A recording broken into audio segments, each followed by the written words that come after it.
بسم اللہ الرحمن الرحیم۔ شروع اللہ کے بابرکت نام سے جو بڑا مہربان اور نہایت رحم کرنے والا ہے۔ تو آج کی آیتوں میں ذکر ہے مادہ پیدائش کا اور جنگ بدر کا بھی۔ تو نبی کریم صلی اللہ علیہ وآلہ وسلم نے فرمایا کہ تمہارا مادہ پیدائش ماں کے پیٹ میں 40 روز جمع رہتا ہے، پھر اتنے ہی دن القاء یعنی خون بستہ کی شکل میں ہوتا ہے، پھر اتنے ہی دن پارا گوشت کی شکل میں رہتا ہے، پھر اللہ تعالیٰ ایک فرشتے کو بھیجتا ہے جو اس کا رزق، اس کی عمر، اس کے عمل اور اس کا انجام کار یعنی اس کی شہادت اور شفاعت لکھتا ہے، پھر اس میں روح ڈالی جاتی ہے۔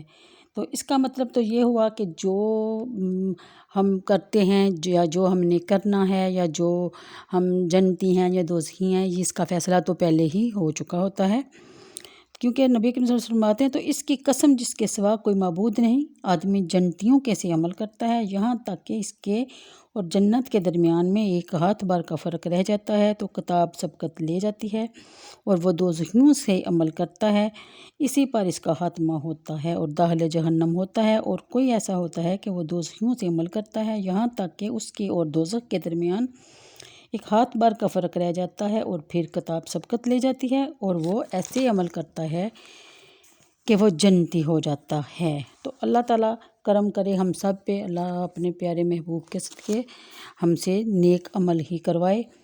تو آگے آیت نمبر 5 ہے جس میں ہے کہ وہ وہی ہے جس نے تم پر کتاب اتاری، اس کی کچھ آیتیں ہیں صاف معنی رکھتی ہیں، اس میں بھی انصارہ کا رد ہے جو حضرت عیسیٰ علیہ السلام کو خدا کا بیٹا کہتے تھے اور ان کی ہی عبادت کرتے تھے۔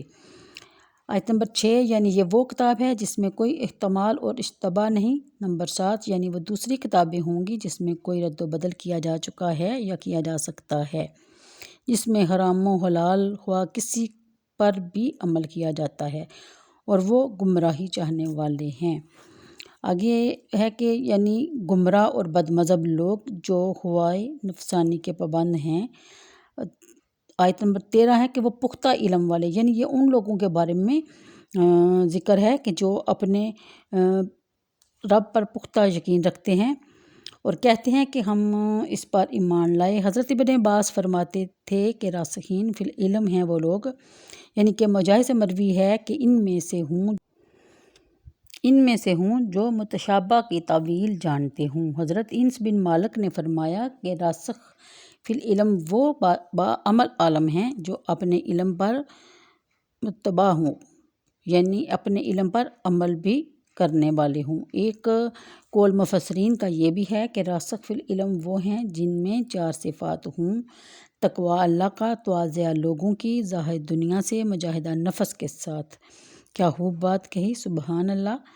آیت نمبر 22 میں ہے کہ شان نزول حضرت ابن عباس سے کہ جب بدر میں کفار کو رسول کریم صلی اللہ علیہ وسلم نے شکست دی اور وہ مدینہ طیبہ واپس آئے، آپ صلی اللہ علیہ وسلم نے یہود کو جمع کر کے فرمایا کہ تم اللہ سے ڈرو اور اسلام لے آؤ، اس سے پہلے کہ تم پر ایسی مصیبت نازل ہو جیسی کہ بدر میں قریش پر ہوئی، تو تم جان چکے ہو کہ میں نبی مرسل ہوں، تم اپنی کتاب میں بھی یہ لکھا پاتے ہو، تو پھر بھی تم یقین کیوں نہیں کرتے؟ اس پر انہوں نے جواب دیا کہ قریش تو فنون حرب سے ناشنا تھے، اگر ہم سے مقابلہ ہوا تو معلوم ہو جائے گا کہ لڑنے والے کیسے ہوتے ہیں۔